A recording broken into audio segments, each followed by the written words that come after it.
National Ownership Unit 8 Summary, Land Use Control and Regulation.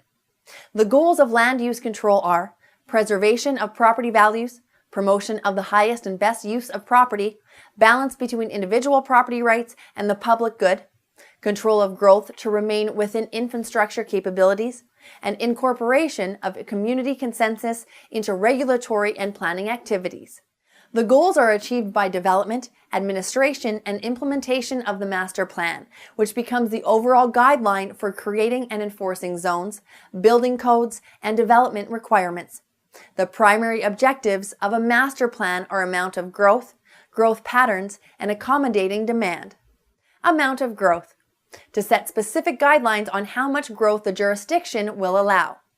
Too much growth can overwhelm services and infrastructure. Growth patterns. What type of growth will occur and where? Accommodating demand. Making plans for accommodating expanding or contracting demand for services and infrastructure. Development and management. In response to land use objectives, community attitudes, and conclusions drawn from research, the planning personnel formulate their plan. Planning departments are responsible for long-term implementation of the master plan, creating rules that support policies, and administering land use regulation on an everyday basis. The Planning Commission is responsible for approving site subdivision plans and building permits and ruling on zoning issues. Public land use control. At the state level, the legislature enacts laws that control and restrict land use. At the local level, county and city governments control land use through the authority known as police power, for example, zoning. Governments have the right to own real property for public use and welfare. A municipality may annex property adjacent to its existing property. It may force property owners to sell their property through eminent domain. Zoning. The Constitution grants the states the legal authority to regulate, and the states delegate to authority to counties and municipalities through enabling acts. Zoning ordinance is enacted by the local government to specify land usage for every parcel within the jurisdiction. They implement the master plan by regulating density, land use intensity, aesthetics, and highest and best use. The zoning ordinances of local planners must be clear in import, apply to all parties equally, and promote health, safety, and welfare of the community in a reasonable manner. Local governments enforce zoning ordinances by issuing building permits to those who want to improve, repair, or refurbish a property. Types of zones. Residential zoning regulates density and values and aesthetics. Some areas adopt buffer zones.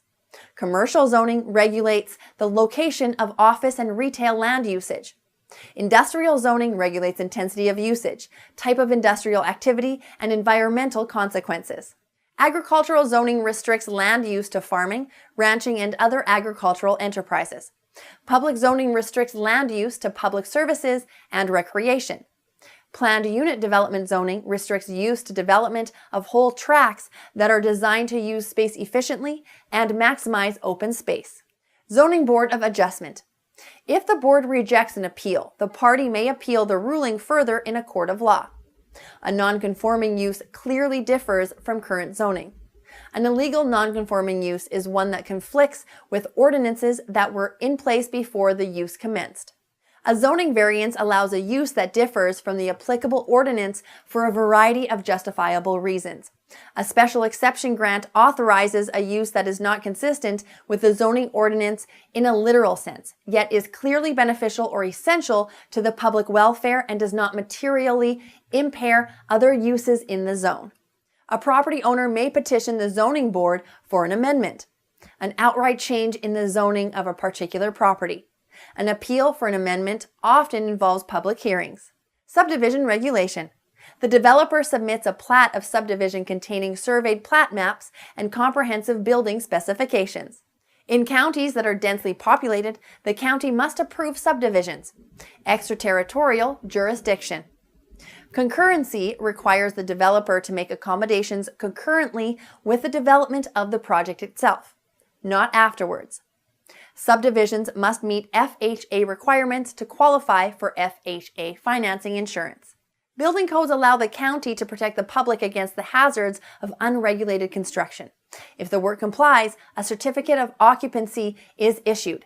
clearing the property for occupation and use.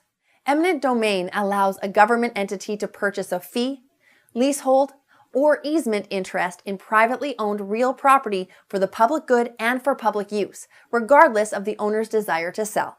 The government agency must demonstrate that the project is necessary, that the property is necessary for the project, and that the location offers the greatest public benefit with the least detriment.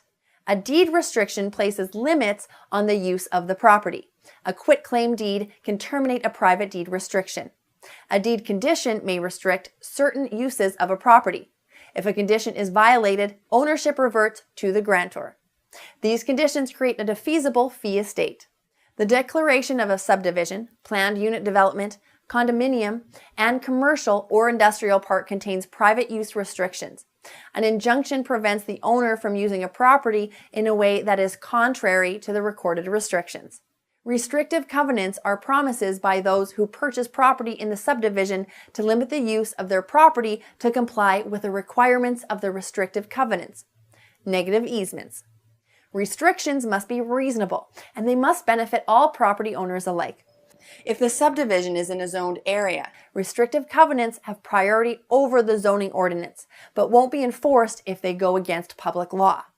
Restrictive covenants may be terminated if the specified time period of the covenant expires or the property owners vote to end the restrictions.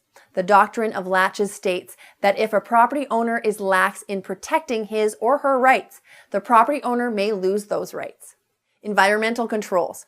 Significant threats to air quality include asbestos, carbon monoxide, formaldehyde, lead, mold, and radon. Soil and water quality problems subject to controls include dioxins, lead and mercury, MTBE, PCB, underground storage tanks, USTs, and wetlands. Other regulated ambient and natural conditions include electromagnetic fields, EMTs, noise, and earthquake and flood hazards. For their own protection, licensees should be aware of potential hazards, disclose known material facts, distribute the HUD booklet, and know where to seek professional help.